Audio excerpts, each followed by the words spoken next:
ગઈકાલ તારીખ 23/12/24ના રોજ એસઓજીને બાતમી મળેલ હતી કે તાંદલિયા શકીલાબાગ સોસાયટીમાં રહેતા આબિદ અબ્દુલભાઈ પટેલ ગેરકાયદેસર હાઇબ્રિડ ગાંજો મેળવી અને તેનો વેપાર કરી અને ડ્રગનું દૂષણ સમાજમાં ફેલાવે છે. આ બાબતે એસઓજી પીઆઈ એસી રાતલાએ સરકારી પંચો અને માણસો સાથે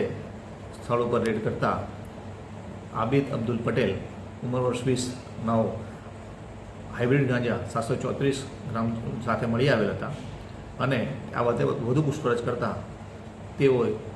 પોતાના પિતા સાથે આ ધંધો કરતો હોવાનું જણાવ્યું છે. હાઇબ્રિડ ગાંજાની જે કિંમત 22 લાખ રૂપિયા 2000 તેમજ મોબાઈલ અને વજન કાંટો મળી આવી કુલ 22,43,700નો એનડીપીસી એક્ટ હેઠળનો ગુનો નોંધવામાં આવેલો છે.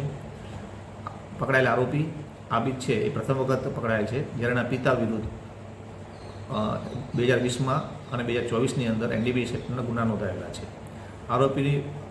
આરોપીની પૂછપરછમાં આરોપી આબિદે જણાવે છે કે આ જથ્થો એના પિતા સાથે મળીને વેચાણ કરે છે અને આ જથ્થો તે સુરત ખાતે કોઈ ઇસમમાંથી મેળવે છે અને એ બાબતમાં આગળ વધુ તપાસ ચાલી રહી છે તથા જે એના પિતા જે અત્યારે મળી આવેલ નથી ત્યારે વિશે પણ આગળ તપાસ ચાલુ રહી છે.